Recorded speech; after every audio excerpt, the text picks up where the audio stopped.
What's up, YouTube? So today I just wanted to give a little broadcast on the voice of God. How can we hear it, and how do we know when we're actually listening to the voice of the enemy instead of the voice of God?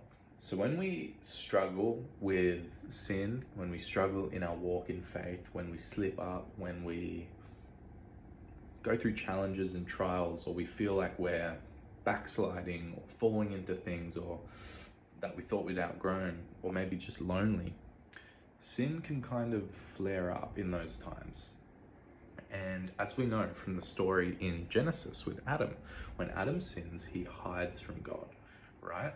Because what comes in, it's that voice of shame that tells us, I'm not good enough, I've gone too far, I'm not worthy of God's love, God's disappointed with me, God's angry with me. Not the truth. That is exactly what the enemy wants you to think and wants you to hear in your own conscience when we mess up, when we slip up.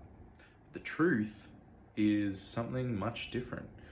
The truth is that God simply just wants a relationship with you. And he knows that he knows when you're tired. He knows when you've been trying to get by on your own effort for too long. It's not something that we can do by effort. So in those moments where we feel not good enough, we feel ashamed, we feel heavy, and our instinct is to hide from God, hide from other people, isolate ourselves. I want you to get good at catching the lie in real time, because remember, Satan is an accuser and he's the father of lies. God is never angry with you. God is never disappointed in you.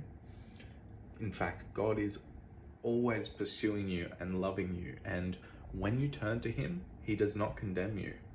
As we see in the story of the prodigal son, he runs to you, he clothes you, and he shields you from the enemy. Okay? So if you're in a season right now, or just going through a patch of, you feel like you're hiding from God, you maybe in those shame loops, just pause, take a moment to acknowledge the stories that are coming up in your head, and ask yourself truly, is this the voice of God or someone else?